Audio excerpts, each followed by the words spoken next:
2025-26 অর্থ বছরের বাজেট ঘোষণা করা হবে আজ বিকেলে। এবার বাজেট নিয়ে বিস্তারিত জানতে চলে যাচ্ছি আমাদের সহকর্মী হরিশার কাছে। হরিশা, ধন্যবাদ রাকিব। যে তথ্যগুলো আমাদের কাছে এসেছে কিছু শেয়ার করছি আমাদের দর্শকদের জন্য।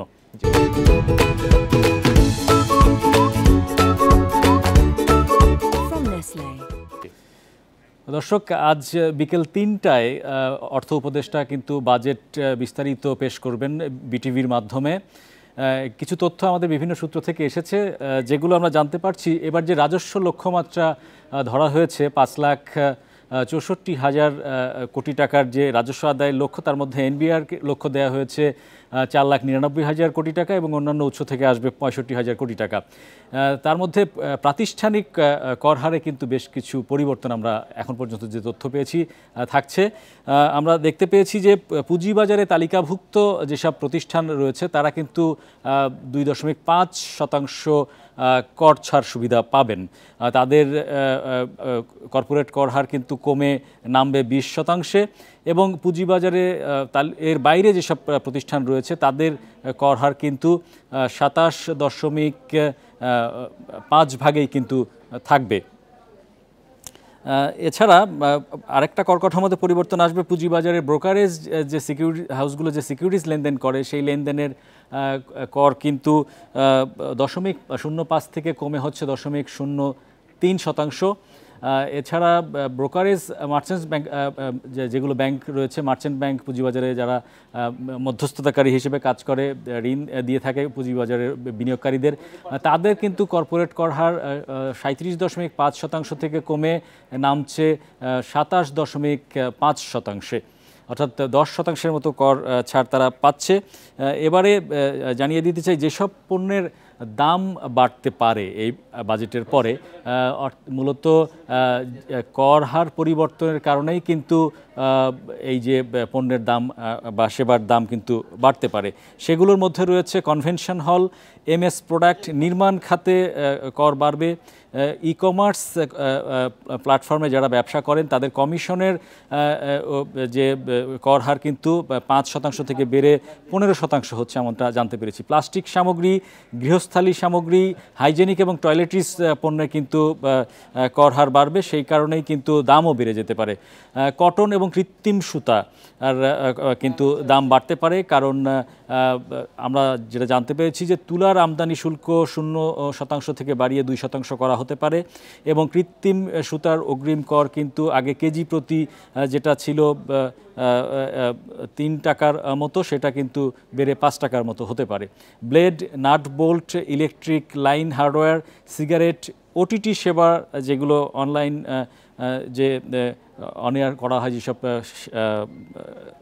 টেলিসেবাগুলো রয়েছে, সেগুলোতেও কিন্তু তাদের কমিশনে, তাদের বিজ্ঞাপনে কিন্তু কর হার বাড়বে। যেসব পণ্যের এবং সেবার দাম কমতে পারে তার মধ্যে যেগুলো আমরা লক্ষ্য করছি, ক্যাপটিভ বিদ্যুৎ যারা উৎপাদন করে তাদের কিন্তু উৎপাদন খরচ কিছুটা কমতে পারে কর হার পরিবর্তনের কারণে। এলএনজি আমদানিতে কর চাপ কমছে, এলপিজি সিলিন্ডারের আমদানিতে এবং বিতরণে কর হার কমছে।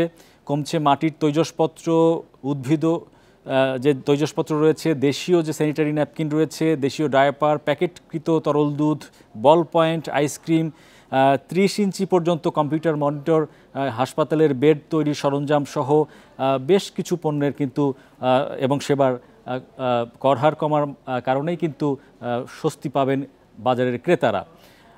আমরা বিস্তারিত আলোচনা করার জন্য এখন যোগ দিচ্ছি বাংলাদেশ এগ্রো কেমিক্যাল ম্যানুফ্যাকচারার্স অ্যাসোসিয়েশনের সভাপতি জনাব মোস্তাফিজুর রহমানের সঙ্গে। জনাব মোস্তাফিজুর রহমান, আপনাকে স্বাগত জানাচ্ছি। আজকে বাজেট উপস্থাপন করা হবে বেলা 3টায়। আমরা যেটা জানতে পেরেছি এখন পর্যন্ত 1.5 শতাধিক পণ্য এবং কাঁচামালে কিন্তু করের চাপ বাড়ছে। অগ্রিম কর সেটা ধার্য করা হবে 2% মতো। 14টি শিল্প কাঁচামাল এবং উৎপাদনশীল যারা রয়েছেন কারখানা, তাদের যে আমদানি পর্যায়ে কিন্তু কর ছাড়ের যে বিষয়গুলো রয়েছিল, সেই কর ছাড়ের সুযোগ কিন্তু কমছে। অর্থাৎ শিল্প খাতে কিন্তু কিছুটা বাড়তি করের চাপ আমরা লক্ষ্য করছি। যদিও আপনি যে সেক্টরে কাজ করেন সেটা হচ্ছে ফার্মা এবং এগ্রো কেমিক্যাল, সেই জায়গায় কিন্তু আমরা যে দেখতে পাচ্ছি যে ফার্মাসিউটিক্যালসের যন্ত্রপাতি এবং এপিআই এইসব জায়গায় কিন্তু করের চাপ কিছুটা কমতে পারে। সব মিলিয়ে আপনাদের এই বাজেটে প্রত্যাশা কতটুকু এবং এখন পর্যন্ত যতটুকু জানতে পেরেছেন তাতে কি মনে করছেন? ধন্যবাদ। অন্তর্বর্তী সরকারের মাননীয় অর্থ উপদেষ্টা ডক্টর সালেউদ্দিন আহমেদ, তিনি যখন বাংলাদেশ ব্যাংকের গভর্নর ছিলেন, তখনও তার কথা যেগুলো বলেছেন অর্থনৈতিক বিষয়ক, আমাদের দেশের ম্যাক্রো ইকোনমি, মাইক্রো ইকোনমি, এবং বর্তমানে এই বাজেটে উনি যে বক্তব্য দিয়েছেন, যে দার্শনিকতার ভিত্তিতে তিনি বাজেটটি প্রণয়ন করেছেন, সেটা আমি যতটুকু পত্র পত্রিকায় পড়েছি এবং বিগত দিনে তার সাক্ষাৎকার থেকে যেটা জেনেছি, তাতে আমার মনে হয়েছে যে উনি চেষ্টা করেছে আমাদের দেশের সক্ষমতার উপর ভিত্তি করে খুব ভালো কিছু বিষয়কে বাজেটের উপস্থাপন করতে।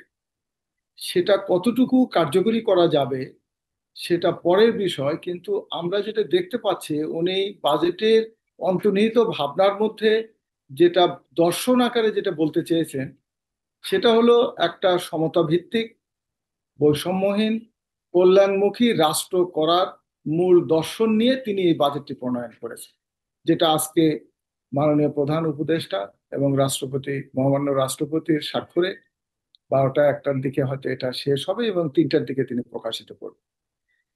তার সাথে তিনি যেটা সংযুক্ত করেছেন খুবই গুরুত্বপূর্ণ, যে অগ্রাধিকার খাতটাকে চিহ্নিত করা খুবই দরকার। রাষ্ট্রের প্রয়োজনে কোনটা আমাদের সবচেয়ে গুরুত্বপূর্ণ সেটাকে তিনি বলেছে যে আমি এটাকে আইডেন্টিফাই করেছি বাজেটে। রাজস্ব বৃদ্ধির লক্ষ্যমাত্রা, সেটাকে তিনি গুরুত্ব দিয়েছেন এবং তিনি বলছেন, শুধু তিনি না, আমরা সকলেই জানি যে রাষ্ট্রের সক্ষমতা বৃদ্ধির যতগুলো প্রাতিষ্ঠানিক জায়গা আছে এবং যেগুলোকে আমরা লক্ষ্য টার্গেট করতে পারি, সেটার মধ্যে কিন্তু এনবিআর এর রাজস্ব আহরণের সক্ষমতাই কিন্তু রাষ্ট্রের সক্ষমতা, সেটাকে তিনি গুরুত্ব দিয়েছেন। বিনিয়োগ এবং কর্মসংস্থান সুযোগের কথা বলেছেন এবং কর্মসংস্থানের ক্ষেত্রে তিনি বলছেন যে চাকরির ক্ষেত্রে যে মানুষকে উৎসাহিত করা হবে শুধু তাই না, তিনি একটা নতুন ধারা সৃষ্টি করতে চান যে যুব সমাজ যাতে উদ্যোক্তা হতে পারে, সেখানে start up fund, Angel fund, এগুলোকে এই বাজেটে তিনি প্রবর্তন করেছেন। বিনিয়োগের সাথে কর্মসংস্থানের সুযোগ রয়ে গেছে, আবার রাজস্ব বৃদ্ধি যদি হয় আর বিনিয়োগ যদি আপনার কম হয়, তাহলে কিন্তু একটা আরেকটার সাথে বিপরীত ধর্মী একটি অবস্থা হয়, সেটা তিনি সমন্বয়ের কথা বলেছেন। সংস্কার এবং কর নীতি তিনি পরিবর্তনের কথা বলেছেন এবং চ্যালেঞ্জ হিসেবে মুদ্রাস্ফীতি এবং রাজস্ব আদায়কে চ্যালেঞ্জ হিসেবে নিয়েছেন। এগুলো সবগুলো ন্যারেটিভ আমার একজন ব্যবসায়ী, সাধারণ ব্যবসায়ী এবং ব্যবসায়ী প্রতিষ্ঠানের নেতৃত্বের জায়গা থেকে বলতে পারি, এই মূল ভিত্তি এবং দার্শনিক ধারাটা খুবই গুরুত্বপূর্ণ ভাবে তিনি এনেছেন, যেটা একটা ভালো বাজেটের যে বক্তব্য বর্ণনা, সেটা তার বক্তব্যের মধ্যে সুস্পষ্ট হয়েছে। এবং তিনি যখন সরকারি আগের দায়িত্বে ছিলেন তখনও তিনি ভালো কথা বলেছেন, এখনো বলছেন এবং আমাদের জাতিকে স্বপ্ন দেখাচ্ছেন। আপনি প্রশ্ন করেছেন, আমরা দেখলাম যে কর্পোরেট কর হারে কিন্তু একটা পরিবর্তন আসছে, অর্থাৎ পুঁজিবাজারে তালিকাভুক্ত প্রতিষ্ঠানগুলো 2.5% বেশি কর ছাড় উপভোগ করবে। সেই দিক থেকে কি ভালো প্রতিষ্ঠানগুলো পুঁজিবাজারমুখী হবে কিনা, আপনারা পুঁজিবাজারে যাবেন কিনা? দেখুন, আমাদের পুঁজিবাজার কিন্তু আমরা ধ্বংসের দ্বার প্রান্তে এসেছি।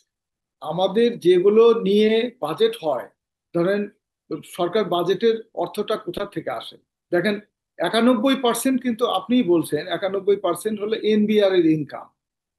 তো এনবিআর এর ইনকাম হলো আপনার, তারা রাজস্ব নেয়, সেটা যদি আপনার সংস্কার না করে এবং যদি আপনার পুঁজিবাজারে যদি আপনার অর্থায়ন না হয়, ব্যাংকিং সিস্টেম যদি আপনার পুনর্বাসন, যদি পুনঃসংস্কার না করা হয়, তাহলে কিন্তু আপনার যে চ্যালেঞ্জ এখানে আছে, মুদ্রাস্ফীতি, বিনিয়োগ করা, রাজস্ব বৃদ্ধি করা, সবগুলোই চ্যালেঞ্জ হবে। আপনি 3টা প্রশ্ন করেছেন, একটা হলো যে আমরা পুঁজিবাজারে যাবো কিনা বা ব্যবসায়ীরা এটা সহায়ক হবে কিনা। অবশ্যই এটা হবে, এটাকে যেহেতু অগ্রাধিকার খাত হিসেবে নেওয়া হয়েছে এবং এখানে প্রণোদনা দেওয়া হয়েছে, অ্যাট্রাকটিভ করে দেওয়া হয়েছে, তাহলে মানুষকে উৎসাহিত করার জন্য, উদ্দীপ্ত করার জন্য তিনি এখানে স্টিমুলাস দিয়েছেন। আর দুটো প্রশ্ন করেছেন যে আমাদের কৃষি এবং ফার্মার ক্ষেত্রে কি হয়েছে। এটা সঠিক, আমি ধন্যবাদ জানাই বাংলাদেশ অ্যাগ্রোকেমিক্যাল ম্যানুফ্যাকচার অ্যাসোসিয়েশনের প্রেসিডেন্ট হিসেবে। আপনারা জানেন যে অ্যাগ্রোকেমিক্যালস খুব অল্প উৎপাদনকারীর সংখ্যা কিন্তু খুব বেশি হয় না। আমরা 17 জন হলো অ্যাগ্রোকেমিক্যাল ম্যানুফ্যাকচার অ্যাসোসিয়েশনের সদস্য। তাদেরকে তিনি যেটা এই বাজেটে আনেছে, যে এটা হলো কীটনাশকের কাঁচামাল এবং এর সাথে সকল উৎপাদনের উপকরণের তিনি হলো শুল্ক রেয়াত সুবিধা তিনি অব্যাহত রেখেছেন, এবং এটা কোনো ট্যাক্স সিডি দিতে হবে না, কাস্টম ডিউটি দিতে হবে না। তাহলে হবে কি, এটা আমরা লোকালি আমরা এটা উৎপাদন করতে পারবো এবং রপ্তানিও করা যাবে। এই শিল্পকে এই সরকার, অন্তর্বর্তী সরকার গুরুত্ব দিয়েছে। আমি আমার অ্যাসোসিয়েশনের পক্ষ থেকে আমি ধন্যবাদ জানাই। এটা মূলত এটা কৃষকের জীবন মান উন্নয়নে সহায়তা করবে, যেটা উপদেষ্টা মহোদয় যেটা তিনি বাজেটের মূল দর্শনই করেছেন, সাধারণ মানুষের জীবন মান উন্নয়নকে গুরুত্ব দিয়েছেন। তিনি প্রবৃদ্ধিকে কম গুরুত্ব দিয়েছেন হলো যে জনকল্যাণ, বৈষম্যহীন, সমতাভিত্তিক অর্থনীতি, এটাকে গুরুত্ব দিয়েছেন, যেটা কিন্তু জিডিপির প্রবৃদ্ধিকে গুরুত্ব দেওয়া হয়নি। এটা সাধারণত এটা উন্নত দেশ জাপান, তারা জিডিপি কে গুরুত্ব না দিয়ে তারা কল্যাণমুখী রাষ্ট্রের দিকে যায়। আমাদের প্রবৃদ্ধি হতে হবে, অর্থনীতিতে প্রবৃদ্ধি হতে হবে, বিনিয়োগ হতে হবে, কর্মসংস্থান সুযোগ সৃষ্টি হতে হবে, এবং ব্যবসায়ীদেরকে যাতে ইজ অফ ডুইং বিজনেস, যাতে বিনিয়োগকারী নির্দ্বিধায় নির্ভয়ে এবং নিরবিচ্ছিন্নভাবে একটা single non stop service, one stop service পেতে পারে, এগুলো ইজ অফ ডুইং বিজনেসকে প্রায়োরিটি দিতে হবে। সেগুলো ওনার ন্যারেটিভে এসেছে, বর্ণনায় এসেছে।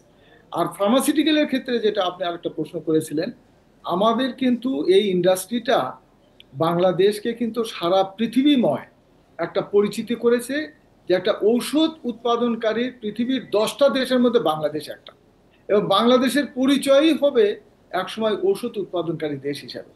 এই সরকার এটাকে যে গুরুত্ব দিয়েছে এপিআই এর উপরে, ক্যান্সার প্রোডাক্টের উপরে, এটাকে আমি ফার্মাসিউটিক্যাল অ্যাসোসিয়েশনেরও কার্যকরী পরিষদের একজন সদস্য হিসেবে, আমাদের নেতৃবৃন্দ যারা আছেন তারা তো আনুষ্ঠানিকভাবে বলবেই। আমি এই সুযোগে আমিও ঔষধ শিল্প সমিতির পক্ষ থেকে আমি ধন্যবাদ জানাই যে ধন্যবাদ জনাব মোস্তাফিজুর রহমান আমাদের সঙ্গে যুক্ত হওয়ার জন্য। রাকিব, এই ছিল এখন পর্যন্ত বাজেট নিয়ে আমার কাছে সবশেষ খবর। ধন্যবাদ হরিশ, এরকম চমৎকার বিশ্লেষণের মাধ্যমে আমাদের সামনে বাজেটের বিভিন্ন দিক তুলে ধরার জন্য ধন্যবাদ আপনাকে।